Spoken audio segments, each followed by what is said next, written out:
Olá pessoal, então vamos dar continuidade aqui ao nosso assunto de introdução a banco de dados e hoje abordaremos as características da tecnologia de banco de dados. Um sistema gerenciador de banco de dados ele possui quatro características inerentes, a ele próprio. A natureza autodescritiva, o que é isso? É a capacidade dele armazenar informações sobre o próprio banco de dados, sobre ele mesmo, sobre os dados que serão armazenados no banco. Então, isso é chamado de metadados. Abstração de dados. O que é abstrair dados? É a característica que o permite a independência entre dados e programas, devido ao uso de modelo de dados, né? Então, abstrair quer dizer simplificar, desconsiderar os detalhes e considerar apenas aquilo que é mais importante para a compreensão de um projeto de banco de dados. Suporte de múltiplas visões é a capacidade que um SGBD possui de permitir múltiplas visões dos mesmos dados. Por exemplo, um usuário que é cliente possui uma visão dos dados sobre um sistema.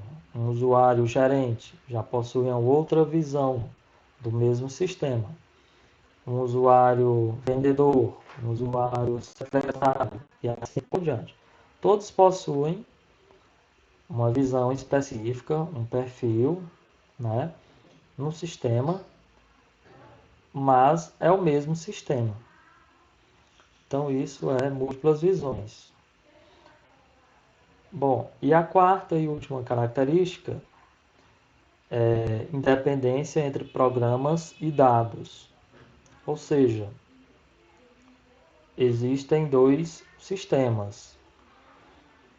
A aplicação, que possui as funcionalidades do sistema, os algoritmos, né, as regras de negócios, e existe o SGBD, que armazena e gerencia os dados. Ok? Agora sobre conceitos da tecnologia de banco de dados. Ó, eu tenho aqui três representações: modelos de dados, esquema e instância. O que são os modelos de dados? Ó, os modelos são os meus projetos, meus desenhos, que irão me dar uma visão futura, né, do banco de dados, do futuro banco de dados. É uma visão, na verdade, é uma visão presente, né, do futuro banco de dados. Então, como fosse uma maquete de uma casa, né? Só que eu irei representá-lo os dados que realmente importam, que realmente são importantes para serem armazenados num banco de dados. Após os modelos, eu vou aplicar regras para estruturá-lo, tais dados, né? Então eles virarão o quê? Esquemas, ou seja, as tabelas, né? Implementação, né, desses modelos. Então, eu aqui o esquema, que é o esqueleto, né, do banco de dados, que é a tabela, ou melhor, as tabelas do meu banco de dados. Por exemplo, lá no nosso modelo anterior, tínhamos a tabela aluno, tabela disciplina, a tabela professor, tabela curso, né? Então, cada uma daquela, ou seja, o conjunto daquelas tabelas ali é o meu esquema de banco de dados. E o que são a instância, né? Regras para verificação das instâncias. As instâncias é o mesmo banco de dados, essas tabelas aqui, só que povoadas. Né? O que é povoadas? Ou seja, com carga de dados. Então, o aluno, matrícula tal, José da Silva, de 20 anos. Isso é o que? É um dado do meu banco. Então representa o que? A instância. Tá? Depois retornaremos mais falar sobre esses assuntos. Por que fazer a modelagem do banco, né? Porque é mais fácil de obter um bom desenho do banco. O responsável por projetar o banco de dados concentra-se em especificar as propriedades dos dados, certo? Permite visualizar, né, a estrutura do banco de dados antes dele ser implementado, né? Então, com o modelo, facilita o entendimento, né, do banco de dados, de quais dados irão ser armazenados. Facilita também a detecção de defeitos, de conflitos, né? Simplifica eventuais correções e também a implementação, porque você vai ter uma visão antecipada do futuro banco de dados. Algumas definições.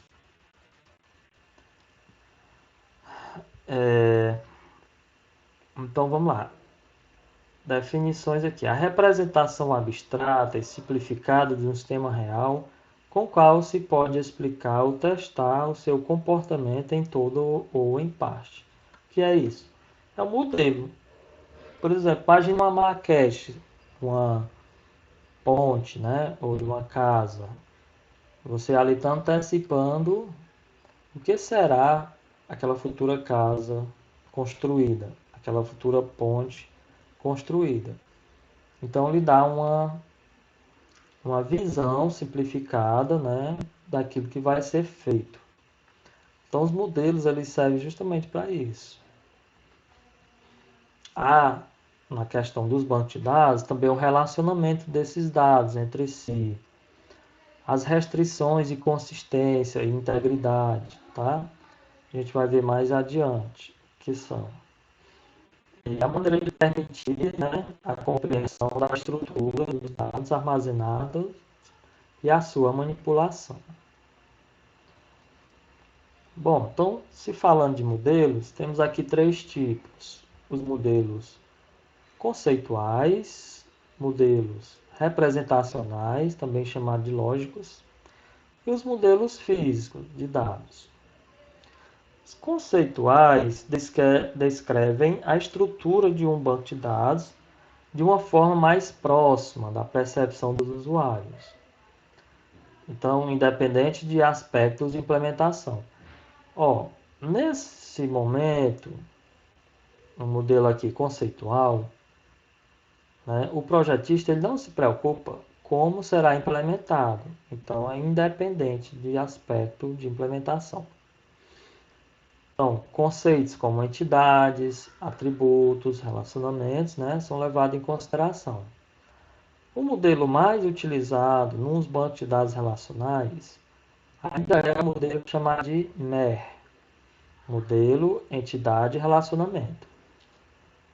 Existe também um modelo orientado a objetos, mas para banco de dados orientado a objetos.